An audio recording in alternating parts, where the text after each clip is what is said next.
Have you checked out VanillaSoft? It's a sales engagement platform, but what does that mean, right? Well, it means that you can stop your sales reps from cherry-picking leads. It means they'll make more than just 2 or 3 contact attempts. It means you could potentially triple your sales pipeline. Check it out at vanillasoft.com. Tenbound, the world's leading research and advisory firm 100% focused and dedicated to sales development, is now announcing the Tenbound Sales Development Conference 2020. This year, we'll welcome over 750 of the top minds in sales development to 2 major conferences, the New York City Leadership Conference on June 18th and the San Francisco Multitrack Conference on August 17th. Join us at both and learn from the best in sales development in these one-day experiences. Gain the latest intelligence from the Tenbound analyst team, unparalleled training opportunities, and networking with the leaders in our industry at the Tenbound Sales Development Conference 2020. Go to tenbound.com/conference to learn more. That's tenbound.com/conference. Hello, everybody. Welcome to another edition of the Sales Development Podcast. I am very excited. We've been digging in on this topic of outsourced sales development and working with these firms to build pipeline. And I have a certified expert, someone who has been in this industry for many years and has a lot of experience that they're coming on to share. Mr. Seth Kinney, Inside Sales Solutions, VP of Sales. How are you doing today, sir? David, doing well. How about yourself? I'm doing great. I'm so glad that you could join us because, a lot of sales leaders, marketing leaders, sales development leaders, anyone who's in charge of building pipeline is intensely interested in, I've got an inside team, they're doing great, or they might be struggling. What do I do to get more appointments, build more pipeline? And then they start to look at your industry. And, I'm just excited to chat with you. Tell us about your experience, what you've been doing, and Inside Sales Solutions. Of course. So, you're right. There is a lot of confusion out there. It's interesting. I've been in our industry for several years. I've actually been an internal employee at 3 sales firms that were all outsourced agencies. And as a result, I've been exposed to about a dozen sales firms through global partnerships and initiatives. So I've seen it done a lot of different ways. I've seen it done well, and I've seen it done not so well on the other side of the coin. That's really, I think what makes us unique at Inside Sales Solutions is that, we're really taking a more consultative approach and embracing a few different modalities of support, which I'm sure we can cover in today's call. But I think just to help eliminate some of the confusion in our industry, it's really multiple subcategories. So they all get really kind of lumped into one bucket of outsourced sales agencies, but it's really broken into subcategories. You'll find some of them that are focused on what we call pay for performance models, where you've got a specific number of meetings, you feed that into the team, and then they come back with a result for you based on timeline that you define. This is probably representing about 30 or 40% of the companies that do what we do today. The rest of the market is really focused on dedicated support models. These are essentially white-labeled resources that are putting your label on LinkedIn. They've got a company-sponsored email. They're really your team. They just sit in a different office. So they can join you at things like trade shows and SKOs. They're really specific use case for that team. But I wanted to just clarify that because I think in most buyers' minds, they see us all lumped together and they don't really see these different categories and these different options that might be available to them. Yeah, I think that's the main confusion. And literally, Seth, we've been studying this here at Tenbound for like 6 months, and we're still trying to figure out, the guide points. But, the main confusion is like, okay, I need more pipeline. I'm a certain type of business, whether I'm founder that just got a couple $1,000,000 or this huge mega corporation. Everybody needs appointments and pipeline, right? And so then, they might go to Tenbound, they download the map, and they're like, okay, there's all these logos. How do I sort through all this? So reiterate the 3 big types that you just gave us. And so we can start there. There's 3 main types of these firms. And if you feel comfortable, you can name names. We're all friends here. But give us those 3 and an example of those so that we can start to kind of double click on the map. Sure. So we've got really 3 primary segments of that market map for outsourced companies. You've got pay for performance companies. These are typically going to be companies like BAO, for instance, by appointment only. There's a few other players in that space, but really they suit a specific audience very, very well. They're great for mature companies They're great if you know your ideal customer profile very, very well. You've got defined messaging that's been proven. They can also be great options for events or trade show follow-ups where you've got just a big list of leads, and it may or may not make sense to get cadence based with those types of approaches. Typically, these types of companies are going to be very phone heavy. You're going to see a lot of phone activity as opposed to some of the other connection channels, but they can be a great option for those types of businesses. The second category would be dedicated resource companies. And there's a lot more players in this space. I think this is where you're going to find most of your sales development companies these days, probably close to 60% or so. And they're traditionally going to be more cadence based. They're going to loop in multiple channels of communication like video, direct mail, phone, of course, is always going to be there, social media, and they'll loop these into a cadence based approach. These are going to be really good options for companies that are still trying to define that market. Maybe they need extra support at trade shows. Maybe they just need to expand their team size, or they're growing really fast and they want to continue to fill their account executives' pipelines. These are typically really good options there. And then the last on the list would be point solutions. And these are those companies that hit you constantly on LinkedIn and send you spammy emails that say, hey, we can do your LinkedIn for you, or we can do email blasts for you. I don't believe any of those companies are on your market map, but they are certainly out there. And I think the challenge for most buyers is that really all three of those look very similar on the surface. It's only when you peel the layers back on the onion that you can go, okay, that's what they do, or that's what makes them different. Yes. Okay. So that's the key point, I think, is as somebody who's sitting there and, my job is either I got to build pipeline for the sales team as a marketer almost, or sales development manager, or I'm a sales leader and my sales team is not busy enough. I mean, they're just not talking to enough potential clients.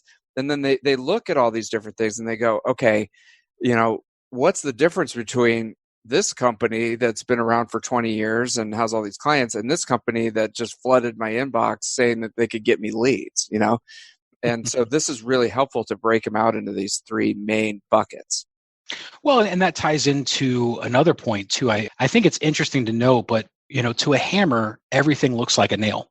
So if you're that company that does a dedicated project and program, very tactful, cadence-based approach, lots of layers, you're using video, you're using all these great tools, but your customer is coming to you with a velocity mindset.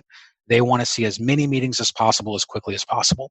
And they're not as concerned about deep level qualification. Like if we're thinking of BANT as this holy grail of qualification, they're not as concerned with that. They're really more concerned with velocity. Then that customer that comes to that dedicated service provider may or may not be pleased with those results. They may look at the velocity and think, hey, this isn't what I was expecting. Maybe the quality is good, but they're just not seeing enough at-bats out of a program like that. And the same is true in reverse. If you've got a mindset of heavy qualification and you want to see those BANT qualified meetings and you're going to a pay for performance approach and a company that specializes in that, you may or may not be happy with those results. You might think, hey, I wasn't seeing the quality that I was expecting. The velocity was great, but it just wasn't hitting the nail right on the head. And so I think for most buyers, when you take that direction, and I'm sure you can appreciate this as well, it makes our conversations tough, right? Because then we have to be the one that comes in and says, hey, we're different and here's how. But that's a challenge for a lot of companies out there that have tried something like this in the past.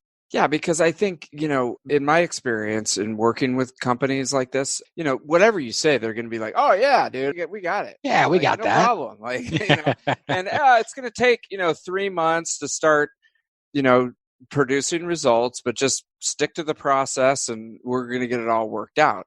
And it's not until 3 to 4 months down the road until you realize either, oh, yeah, we're in sync, they're producing, everybody's happy, or man, this company sucks. That's exactly right. Yeah, it happens at that 90 to 120 day marker, 3 to 4 months, when you go, maybe they don't have it all figured out. Maybe I needed a different type of delivery model, or something's missing from that equation.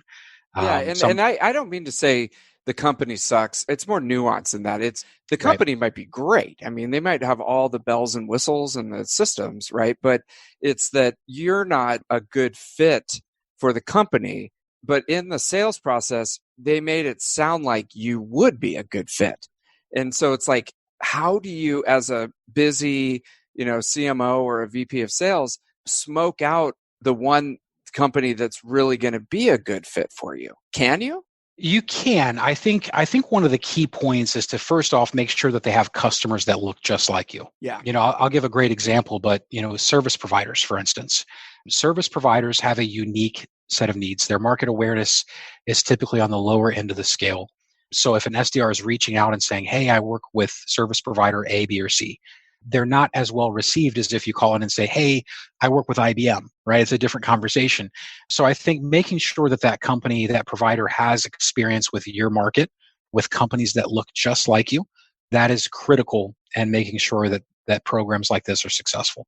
Got it. Okay. And then so to that end, it's case studies as well. Like you want to see that there's some case studies where they worked with a company that looks like you and they were able to produce some success. Sure. Case studies. I would even go further and say, "Hey, can we talk to some clients?" Right. And I think that's something that any outsourced agency that's worth their weight is going to offer that. So I would say ask to speak with some clients that look similar to them and get a better sense of what they can do. And that's tricky though, because you don't want to like bug your clients, right? And have all these random people calling them. So you got to be careful about, maybe can I have somebody call you like 3 times a year or something like that? Yeah, or I think. What? How do you handle that? I think most are going to do like a quarterly reference list, and they'll rotate them out. Is what I've seen work really well. Okay. And typically a company like ours, we're going to look at big, small, and in the middle. That way we kind of cross all areas, and we try not to over leverage any one customer. But generally, if you're doing it right, your customers love you and they want to have these types of conversations. So that's a silver lining, I suppose. Yeah. Well, it's amazing. I mean, Inside Sales Solutions has, over 100 SDRs working with some of these big companies, and it's not a household name. I mean, it's like, it's really under the radar. I mean, how are they being so successful? What are they doing that's different than all these other companies that come up for a while and then just fade away? Yeah, great question. It is interesting. It's funny. I've lived in Tampa my entire life. I had no idea they were right in my backyard, but we've actually been around for about 10 years. And I think what really differentiates us from most of the providers out there is we talked about how you've got your pay for performance models and your dedicated models. We actually do both of those under the same roof. And so by nature, our customers are happy with the results because we take a more consultative approach right in the very beginning to make sure that we're putting them in the right camp for success. We're not trying to mash them into a box because that's what we do, right? We're not just forcing them into a particular modality of support. And so really we've grown over the last 10 years through word of mouth, through, the flywheel, where customers are just going to join a company and they stay there for 2 years and then they'll move on to another company and they'll bring us with them because they've liked seeing those results. And so that's really how we've grown organically over the last 10 years. It's not really been something where we've gone outbound to try to win new business. Interesting. Okay. So it's all been through word of mouth. So what happens? Like, a VP of sales is at a company and they're having great results, and then they just say they move to a new company and they go, "Okay, I want to get those guys back in."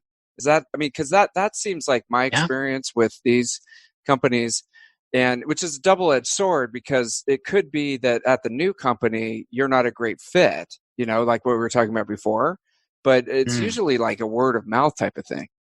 Yeah, it can be word of mouth. And I think, you hit the nail right on the head. I think Gong had some stats out that said a VP of sales tenure is like 2 years or less, or 16 months most recently. So typically we'll see that happen. Somebody uses us at one company and they really like the results and they'll bring us over. But then, word of mouth is big as well. A lot of these folks will travel in similar circles, or they'll be on the same message boards, and they'll ask advice on, who can they really trust? And that's something that, again, trust is so important in our industry and what we do. And we've got to not only do a great job for our clients, but we've got to continue to do a great job for our clients year over year. We can't just do a great job for 90 days and then disappear, because that completely kills our name and our reputation in the space. Most people refer to VanillaSoft as the solution. It's the solution to ensure sales reps make the right number of attempts for every lead across all channels, including email, social, and the phone. It's the solution to serve the rep the next best lead every single time. You need to get your solution at VanillaSoft.com. Got it. Okay. Interesting. And so, all right, so there's all these different tools out there that are designed to help the internal teams, of sales development teams. Like if you start a sales development team, you go to the sales engagement quadrant of the map and you start looking at all these different sales engagement platforms, and then you look at data platforms and stuff like that. But it's got to be different for outsourced companies, right? Because you've got your platform that you use internally, but then everybody's coming at you with all these different things. They've got all these different CRMs and stuff like that. How does that whole thing work? Yeah, it's funny you bring that up. We have to bring consistency to the inconsistent. And I think that's, as an outsourced agency and doing this for many years, we've used just about every tool stack you can imagine, every CRM you can imagine, Salesforce, Soho, MS Dynamics. We've used Outreach, SalesLoft, FrontSpin, VanillaSoft, and they're all great tools. And I think really what you have to be able to do as an agency is you have to look at the customer that you're going to be working with. What do they already have today and what's working well? And then also be able to provide some guidance on areas that they might not be thinking about and connection channels that they might not be thinking about, which some of those tools fall in those buckets. Companies like Vidyard, who we love, by the way, are a great fit for certain markets. And if a customer's not thinking about that when they're building their program out, we want to have that type of relationship where we can at least mention additional connection channels and tooling that might make sense for them. Got it. Okay. And then what about data? Because they've probably got a bunch of data, depending on the company, I guess. So if it's a small company, they might not have any data or any inbound leads, and they're coming to you to help them, go find some prospects. But, a mega corporation probably has oodles of data that they could give you. So how do you deal with data, generally in order to get this going? Yeah, great question. So I think it really depends on your starting point. If you are that mega corporation with lots of data, then you're probably challenged with keeping that data clean. You're probably challenged with following up with all of it with your field team. And so generally in those types of environments, I would say send some of that stuff our way. I mean, we're happy to fill in the gaps and enrich that data, but I think just starting with that is a great place to be. For other companies on the smaller end of the spectrum, they may not have anything. And in those instances, we would provide that data for them. Interesting. Okay. And again, it's a differentiator out there. Some agencies will provide it, some won't. Go ahead. Yeah, I was just going to say, the two biggest quadrants, right, on the market map are outsourced providers and data, because it's like data is like the oxygen of sales development, right? If you don't have good data, you're completely screwed. So do you help them to clean the data or to provide clean data to be able to target? Or how does that whole thing work? Yeah, so it's typically twofold. Generally, we'll start with, let's just say, a list of target accounts. We can certainly start with our data set there, which we know is clean because we're in that data all the time. Or we can take your data and run it through our process and clean up where needed to fill in those gaps. So it's really going to depend. I hate giving such a vanilla answer, but the truth is it really does depend on where your starting point is. If you've got just, like I said, oodles of data, then typically the challenge you have is trying to figure out what's stale and what's not, what's still accurate, who's still at the company, these types of things that make your marketing campaigns more effective, your sales outreach more effective.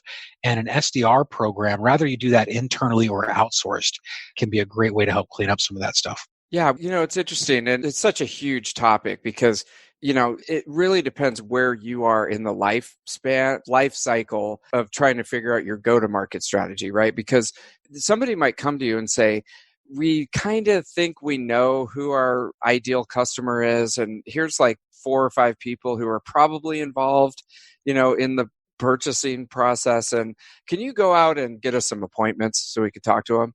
And it may or may not. I mean, you're basically dealing with a hypothesis, and you could knock it out of the park for somebody like that, but there is the potential of failure, right? And then they blame it on you. Well, there's always that potential. I think generally, I can tell you've been doing this for a long time. You're just like, it's the truth. I think there's customers, and those are the things. Honestly, those are the things that keep me up at night because I'm typically such a problem solver that it drives me nuts if I can't figure out that equation for a customer.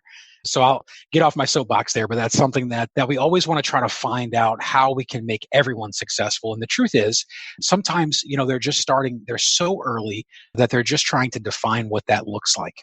who should we be talking to? Who does our message resonate with? And who's going to care about what we do? And I think what happens is on the smaller side, you're looking at a very small list of active customers in most cases. So you've only got, 3 or 4, maybe 5 or 6 customers that you could look at and say, how do we model that DNA? And oftentimes, I'm not sure if you've seen this in your experience, but oftentimes it's friends of friends. It was a word of mouth deal, and that's why you were talking to the, let's just say, VP of sales, for instance. But normally, if you were going to go outbound, you wouldn't target the VP of sales, you would target the CRO. But you're not going to know that until you target enough VPs of sales to figure out that that's probably not where you should start. So it's one of those where if you're trying to still figure things out, you're trying to define that market, you're trying to really get a sense of who your message is going to resonate with the most. You can make an educated guess to start, but you've really got to put the activities in and see what transpires after you've done that. Yeah, it's kind of, on the flip side of that, if you are in a established market and you know that there's one person or, a group of people, maybe if it's an enterprise that buys this one piece of technology every year, and, they may be locked into like a 5-year contract, but you just got to go out and talk to them to get on the radar screen and become, part of the conversation. The clients like that, do they have a different set of expectations when they come to you, or do you have to educate the clients and say, hey, look, they're locked into 5-year contracts. Like, I don't know what you want me to do here. Yeah, I think transparency is probably one of the most important things in a good partnership with an agency like ours, or really anyone in that market map. So it's got to be a two-way street. The last thing I would ever say is to keep somebody like an outsourced agency at arm's length, which happens a lot. It's like, hey, we're just going to throw you these leads and you bring us meetings back. You can do that, but it's going to be limiting in your success. And I think for some companies, we do have to have those types of conversations and say, here's what we're actually hearing from your market. Here are the reasons why they think we're great and why they think we're not so great. And then it's being able to pivot from there. So if you can take that feedback from your SDR team, whether it be internal or outsourced, and you're feeding that into the right veins of the business that can go make a difference, like your product development team, for instance, or your marketing team would be another great use case, then you're going to see yourself constantly improving over time. But if you just let that data sit there and just move on to another bucket, then you may be limited in your approachable market and the success that you see. I'm sure that you see this a lot, but people building pipeline and getting appointments, getting in front of people, critical part of the job for sure. And really hard, very difficult. It's good job security for you because you're in this business, but really hard, really difficult. People want to, get it off their plate and go move on to something else. Right. And so I could see that they could get in a relationship with you where it's like, dude, here's the data, here's the list, here's our customers, just go get me some meetings. And like, that really puts you in a bind, right? David, that's about 60% of the conversations that I have. I'm kidding. But no, that happens a lot. That does happen a lot. And I think the thing is you should be comfortable with doing that at some point. So when your program is up and running and humming along smoothly, you shouldn't have to keep a set of eyes on it like that the whole time. And ideally, you're working with an agency and a partner that can grow with you. And as they understand your unique value, as they understand your market and who you want to go after, they should be able to take the reins and just run with it. But where you run into pitfalls there is when you do that from the very beginning. If you're starting right off the bat and saying, here's a bunch of data, I need meetings, here's an hour-long training session, and then we're off to the races. Yeah, that might work and you might catch a little bit of low-hanging fruit, but there's no feedback loop. There's no Q&A session. There's no collaboration happening. That will be detrimental to your program. Yeah. And that's rather it's internal or outsourced. Yeah, big time. It's the same thing. And I noticed that the best run outsourced programs had the best, customer success program. So the meetings always were very, meetings started on time. They had an agenda.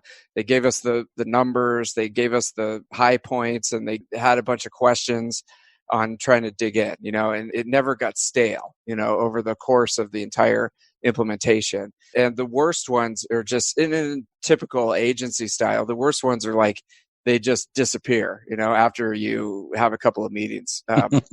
So No, you hit the nail right on the head. You hit the nail right on the head. I think that's if you're comparing apples to apples.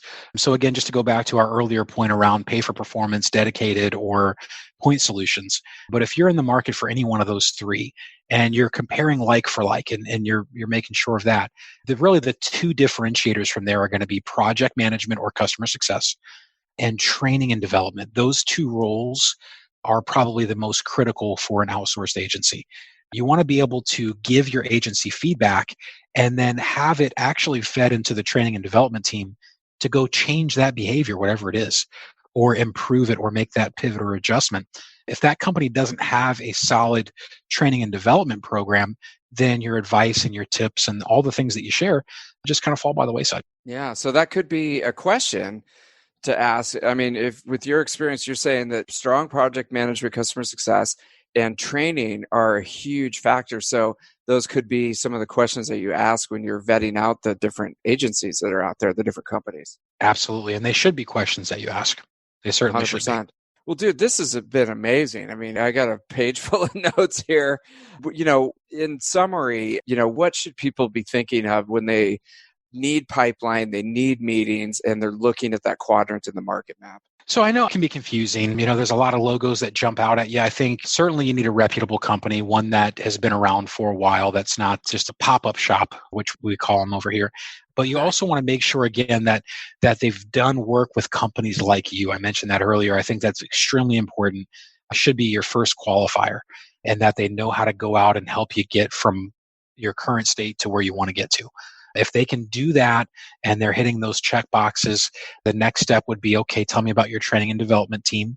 And can I meet them? Is that something that's possible? Can I talk to some of the customers? Really do some due diligence there, and that'll help you separate the companies out there that can truly help versus those that are just putting out a smiley face. You know what I mean? For lack of a better term, putting out that good face to the client. I think those types of questions and moving down that direction would really help you get to the next level with your search. I love it. And so we've got this survey that we got over 100 responses of people and their experiences. And I'm thinking, and it's available at tenbound.com, you can get a free executive summary. But I'm thinking also that we put together like a checklist, of the major factors. I love that idea. And make it available so that, hey, you could just download it, print it out. And as you're scaling down, of course, call Seth, first to talk to him. But as you're looking at these options, it's like, let's go through the checklist. Do you have strong project management? Companies look like me? Do you have this? Do you have that? And just check them off. And then if you can narrow that down, there you go. Should be in pretty good shape. Yeah, it's a great place to start. I think, one of the intangibles too is you got to be able to work with them. So personality clashes in a service-based business can be a challenge as well. And I think that's worth noting. Certainly they can check all the right boxes, but if you don't get the right vibes from that person when you're in meetings, and if you feel like that customer success layer is just not working well with you, let the agency know first, because maybe they can change it out. But if that doesn't work, that's something to consider as well. Make sure that you've got that good person relationship. And the other thing I would say too is I did see the executive brief, at least the bullet points, and it seems like a lot of companies are really basing their decision on price. And I understand the logic there, but I will tell you, you do get what you pay for in the outsourced agency world. Typically something else is missing. If you're finding one that just looks drastically better than the rest on price, there's something that's missing there. And I would say certainly dig deeper. Yeah, it's a little bit shocking that would be such a huge factor, because if you think like it's very short term thinking to be like, I'm going to go with the cheapest one that I can find. It's like, really? Because if it's good one and they can get you in front of the right person, this is the classic, but one big sale could pay for the whole implementation, buddy. Well, that's the thing. Yeah, the ROI has got to be there. And I think if you've got an agency that's basing all of their KPIs and metrics off of that, then that's a great indicator right off the bat. But in terms of cost, I'll use an example, but I've got 3 kids, right? And they always bug me to death every time we go to the dollar store. Dad, you got to buy me a toy. I don't know if you have dollar stores out there in California. Oh, yeah. But it never fails. They find something that they like. And before we even get home, it's broken into bits and pieces because the quality is just not there. And so you truly do get what you pay for. I think with a lot of the agencies on the lower end of the cost spectrum, you're going to find maybe you've got to cover the tooling or the data, or there's just very low level resources at your disposal. They could even be offshored and you just don't know it. There's things like that you've really got to pull those layers back to really better understand why the cost is what it is. And at the end of the day, as long as the ROI is there, cost really shouldn't be your decision maker. Yeah, I mean, that's just very, very surprising that would be, one of the top things. Really good point. I mean, the other thing about these is, the barrier to entry is very low. So you got to be really careful. I mean, we're hammering this point, but you got to go through the checklist that Seth is giving us because a person with logo and, an instance of Salesforce and SalesLoft and a phone is suddenly an outsourced SDR agency. Yeah. So yeah, that's the thing. And if they're really good on LinkedIn, then they become a thought leader as well, right? And then all of a sudden, you got a dangerous combo. It's too funny that we say that, but yes, you're absolutely right. You want to make sure you go through those checkpoints, make sure you're asking good questions. And then the other thing I would mention too is make sure you're not in that hammer looking for a nail scenario. Really try to do some internal investigations and see, where are we in our development? Are we that company that's still trying to define things? Or do we have a really good handle on our ideal customer profile, our value to the market? And we've already got some basic wins in that column, because that will help you decide which type of an agency might suit you best. 100%. Seth, you are a master of this topic, and I'm sure you just probably saved people a lot of time, gray hairs, and money with these tips and tricks. So if folks want to get in touch with you, learn more about what you're doing over there, and connect with you, what's the best way to do that? Best way would probably be through LinkedIn, Seth Kinney, Kinney, or you can always shoot me an email at seth.kinney@isaless.com. ISALESS.com. Excellent. And Seth's homework, he's going to get the company into the directory. Yes. And hopefully we'll see you at the Sales Development Conference this year so that more people know about this company. I mean, it's crazy, man. Yeah, I want to get out there. I keep meaning to do that. I missed last year's, but I want to go to the New York show this year. So Excellent. We'll take that offline, I'm sure. But yeah, definitely want to get there. Seth, thanks for coming on the show, and we'll talk again soon. Thanks, David. Have a great day. Thank you for listening to the Sales Development Podcast, the only audio forum 100% focused and dedicated to sales development, with your host, David Delaney. Please be sure to subscribe to the show on YouTube and take a moment to leave us a review on iTunes. Your support makes our show possible. If you are struggling with your sales development program, contact us at tenbound.com for a no-obligation exploratory call. Again, that's tenbound.com.